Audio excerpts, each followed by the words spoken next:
A Journey Through Loss and Healing. Introduction. James sat in the quiet of their home, the silence deafening. Every corner held a memory of Anna, his beloved wife of 25 years. He looked at the empty chair across the table, imagining her warm smile and the way she would laugh at his jokes, no matter how bad they were. The suddenness of her passing from a heart attack had left him reeling, unable to grasp a future without her. Their first meeting at a university library had been serendipitous. James, a shy literature student, had been searching for a specific book. Anna, a vivacious art major, had found it first and offered to share it with him. Their bond grew from shared interests and deep conversations, blossoming into a love that felt destined. Together, they built a life filled with adventures, shared dreams, and an unspoken understanding. But now, James was alone. The house, once a sanctuary of love, felt cold and empty. He stared at their wedding photo on the mantel, the happiness of that day mocking his current sorrow. How was he supposed to go on without her? Chapter 2. The Depth of Grief. The days following Anna's death blurred into a haze of sorrow. James found it difficult to get out of bed, the weight of his grief pressing down on him. Simple tasks like eating and showering felt insurmountable.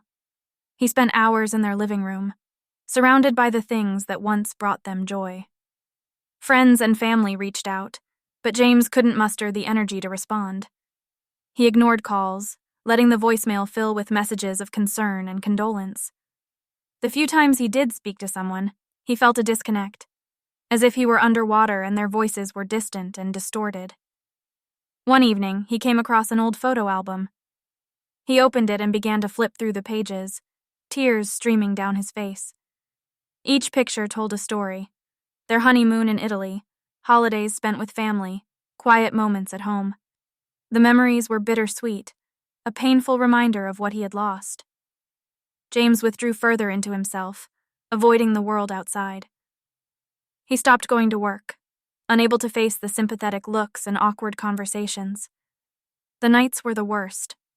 Lying in their bed alone, he would reach out for her, only to grasp at emptiness.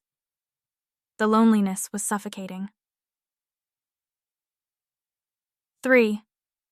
The Turning Point. One night, as James was sorting through Anna's belongings, he found a letter tucked away in her bedside drawer. His hands trembled as he opened it, recognizing her neat handwriting. The letter was addressed to him, written shortly before her death. "Dear James," it began, "if you're reading this, it means I'm no longer with you. I want you to know how deeply I love you, and how grateful I am for every moment we shared. Life is unpredictable, and while my time may have been cut short, I want you to live fully. Please don't let my passing hold you back. Find joy, explore new passions, and remember that I'll always be with you in spirit." Reading Anna's words, James felt a mix of emotions. Her message was a balm to his wounded heart, a gentle nudge towards healing. He realized that while he would always miss her, he needed to honor her memory by living the life she wanted for him. 4. Seeking help. The next morning, James made an appointment with a therapist. The decision was not easy. Admitting he needed help felt like a defeat. But he remembered Anna's letter and her wish for him to move forward. In therapy, James found a safe space to express his grief. His therapist, Dr. Harper, was patient and understanding, guiding him through the stages of mourning. They discussed his feelings of guilt and anger, the moments of denial, and the profound sadness that enveloped him. Dr. Harper suggested he join a grief support group. Initially, James was hesitant, uncomfortable with the idea of sharing his pain with strangers. But he attended a meeting, and to his surprise found solace in the company of others who had experienced similar losses. Hearing their stories made him feel less alone, and slowly, he began to open up. James also started reconnecting with old friends. At first, their concern felt overwhelming, but he soon realized how much he needed their support. They encouraged him to get out of the house, inviting him to dinners and outings.